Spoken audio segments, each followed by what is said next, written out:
Hello and welcome to my 517 Follow Friday series. Today I am joined by Jeff Parks as the leader of the Waverly Robotics team. And Waverly Robotics is a multi-tiered robotics team program serving the Waverly Community Schools that began in 2017. I guess what started as a high school team has now spawned into 20 teams, all grade levels. There's 250 kids. So it sounds amazing. Jeff, thank you so much for joining me today to talk about the team. For sure. Thanks for having me. So have you been with the program since 2017? I have. So Okay. I was one of the starters of the program. It was myself and a college student from MSU. Okay. What is your favorite thing about what you're doing with this program? Probably teaching soft skills and teaching, leadership, communication, all of those things that go in conjunction with the hard skills that we're teaching as well. I love that answer because I feel like so many people look at robotics and all the engineering stuff and they don't think about those underlying things, those soft skills that you're picking up along the way. So, okay, I spent some time looking at your website just to kind of prepare myself because I have a feeling I might get a little schooled here when we're talking about robotics and all this engineering stuff. I noticed there are 3 different programs that are listed on the website, and I was hoping to talk about them a little bit. The first one, the FLL, to me, that just looks like Legos turned into robots. Am I close? Yeah, so there's actually 2 levels inside there. So there's one that is like our 3rd grade does it, and you can do it younger as well. Waverly, just with our current capacity, we only do it in 3rd grade. And it's basically like they build a Lego diorama, and then it has moving pieces. And that one's a great one because they have to talk through a lot of stuff. There's a lot more engineering concepts in that than there is maybe potentially robotics, but there is coding in there as well.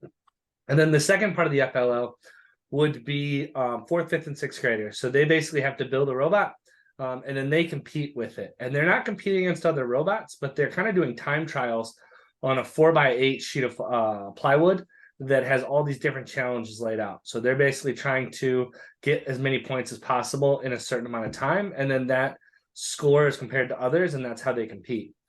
And then middle school, it's a 2v2 every round they have. So 2 robots versus 2 robots. And they build, it's kind of like an erector set with motors. And they're maybe knee high or so, if that, those robots. They're pretty small, but pretty mighty.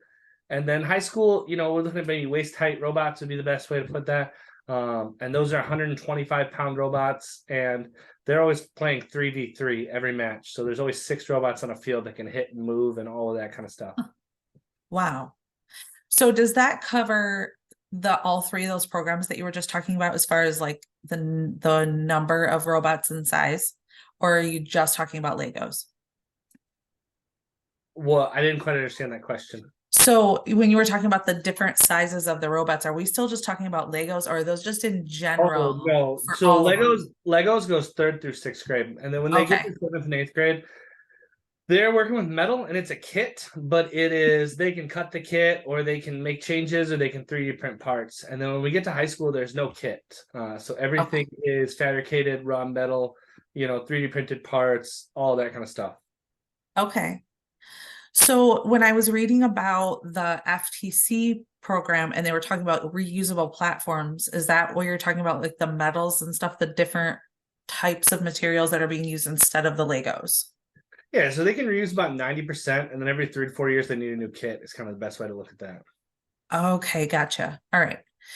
So then you mentioned that the fifth, 6th, and 7th, or the older kids compete as far as time goes, but the high schoolers actually, like the robots, compete against each other.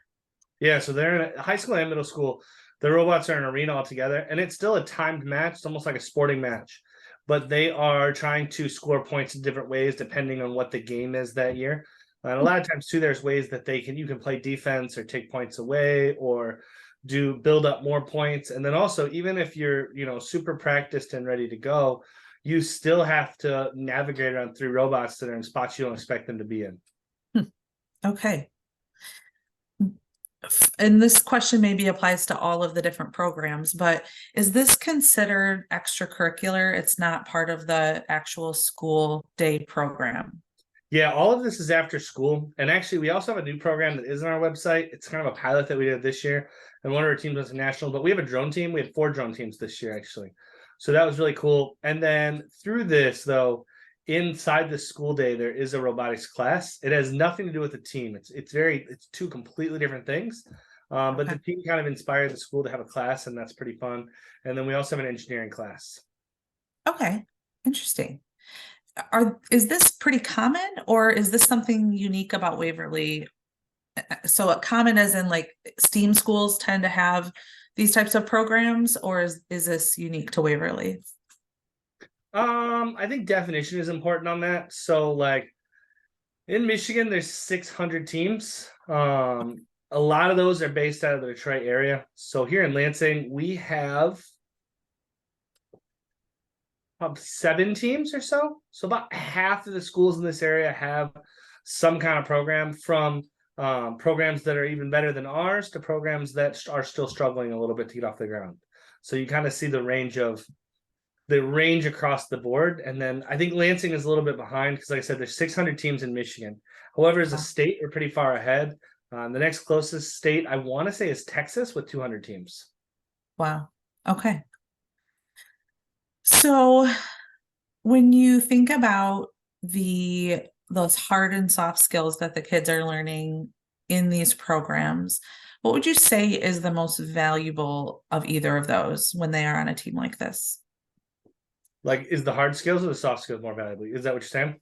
No, like what's the most valuable soft skill that you feel like kids are picking up from being on this team? Communication to complete a project. Okay. That And is is that huge. something that you're touching on early on in that third grade Yeah, so I class? mean the beauty of the program, just as it is every single one of the 5 teams or formats always culminate in most of them culminate in a competition. At third grade, they call it a festival because they don't compete, but they still see judges. They have to explain their projects to adults, and then they get to have fun and do some other stuff. And so all of them create that organically, right? There is a deadline. And I think that, in schools and things, especially, kids don't always learn how to deal with deadlines, especially, schools can take late work or do different things.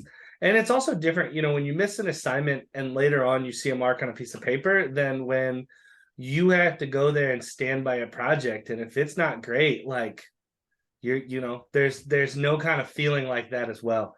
So it's Yeah. not just the feeling of winning that, we kind of teach and stuff. It's also that feeling of, man, I really don't want to be here with this project right now, but I could have done better. And so that's great to see from year to year. We've had some teams that's happened to, and the very next year there'll be a lot of those kids on one team or this or that, and all of a sudden that team is just exploding because they want to meet a lot, they want to do a lot. They're Mhm. really, really motivated to look awesome at the competition. Okay. And then what about on the hard skill side of things? Something that they're taking away from this, what do you think has provided the most value? That's a weird question, in the fact of, one of the biggest things that we really proud of ourselves is not just the skills that kids are learning, but also the things that they're trying or getting to try, and then knowing whether they want to continue that. So like a great example is, we had a student who joined, and he said he wanted to be a welder. He was sure he's going to be a welder. He was a sophomore at the time, and was looking at going to our talent center for welding, was just welding, welding, welding. So he comes in and he does a little bit of welding, and like one day of welding, and he comes back out of the booth and he's like, "That's terrible. It's hot. I don't like how I can't see inside the mask. This is the worst thing I've ever done in my life. I'm never going to be a welder." And so it's really cool to like give him that opportunity, and then immediately to have other things to back it up and say, well, you still want to work with your hands. Here's some other things we do on the team that you should try that translate directly into jobs. And so that's a great deal that we love to do too. That's awesome. I love that story. What are some ways that the community can get more involved? I saw there's some resources, some booster information on the website. So how can we get more involved and support the team? So I would say 3 things, and any of these are amazing. We are always looking for sponsors to kind of support the team with materials or stuff, Or also, and this would count as sponsorship as well, but we always are looking for volunteers to come in and help. So I myself and one of the person are the only teachers, and then we have a handful of industry people, and that's huge kind of to come in and volunteer that time because everything is done in kind of small group format, and we have 40 kids.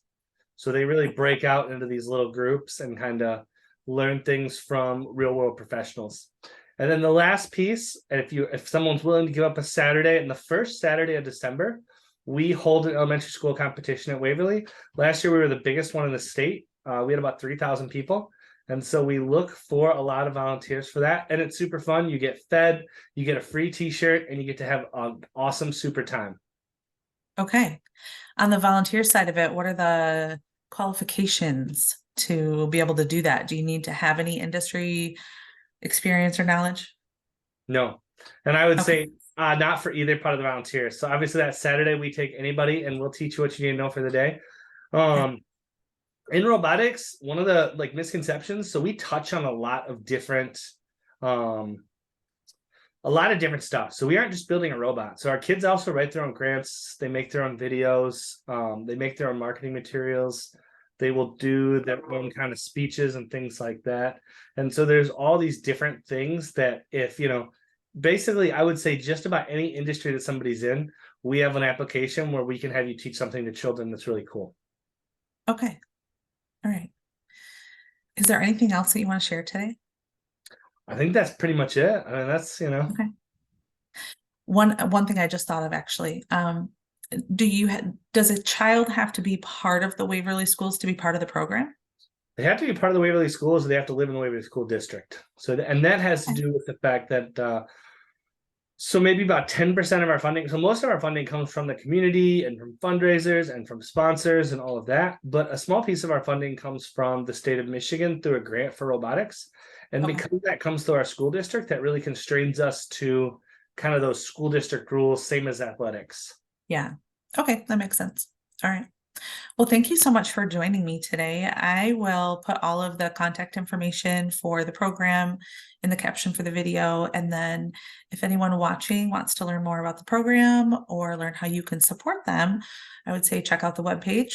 And then if you're interested in being featured on my Follow Friday series, you can send me an email at katrina@cornerstonelegalplc.com. Thanks for watching.